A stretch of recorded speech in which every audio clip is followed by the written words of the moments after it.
Solomon Northup, a free black man, lives comfortably in Saratoga Springs, New York in 1841 with his wife Anne and their 2 children. A skilled carpenter and talented violinist, he is respected in his community and trusts people easily, a trait that soon proves devastating. Brown and Hamilton entice him with a 2-week musical job in Washington, D.C., which Solomon eagerly accepts to earn extra money for his family. Once in the capital, where slavery is still legal, he is drugged and wakes up in chains. When he insists he is a free man, he is beaten and told he is a runaway slave from Georgia. The men were never musicians, they were kidnappers who sold him into bondage. This section establishes Solomon's defining trait, his trust in others' integrity. His musical talent becomes the trap that leads to his kidnapping, showing how vulnerable free black people were when proof of freedom could be erased. Solomon is held near the capital, then shipped to New Orleans with other captives, witnessing death along the way. A fellow prisoner warns him to hide his real name and his literacy if he wants to survive. Advice Solomon heeds, understanding that education could mark him as dangerous. In New Orleans,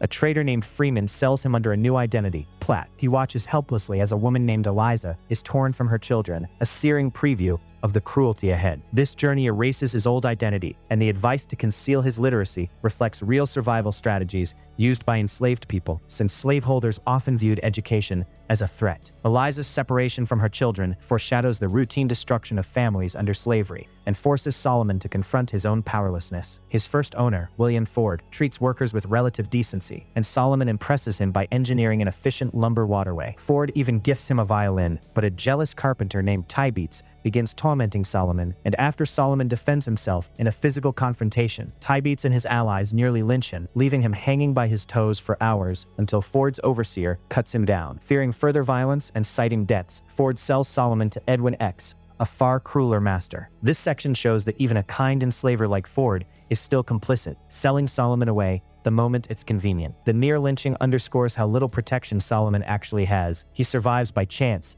not by right. On Epps's plantation, cruelty escalates. Epps twists scripture to justify brutal treatment and demands each worker pick 200 pounds of cotton daily. Solomon struggles to meet his quota while witnessing Patsey's suffering, a woman admired for productivity yet abused by Epps. Solomon learns to stay silent, even after stumbling upon a lynching in the woods. Epps embodies the worst of the system, using religion to mask cruelty. Patsey's situation shows the impossible position of being simultaneously valuable and disposable. Solomon's silence reflects his instinct for survival, overriding his conscience, adding to his psychological burden. Still hoping for rescue, Solomon uses money earned from playing violin to pay a field hand, Armsby, to mail a letter to his friends in New York. Armsby betrays him, but Solomon cleverly convinces Epps that Armsby lied. He is forced to burn the letter, extinguishing his hope. This moment reveals both his resourcefulness and the danger of misplaced trust, while showing how he grows more calculating just to stay alive. His fortune changes when Samuel Bass, a Canadian laborer who openly opposes slavery, arrives to work for Epps. Solomon confides his true identity to Bass, who agrees to send a letter north despite the risk. Bass represents a rare ally whose moral courage reignites Solomon's hope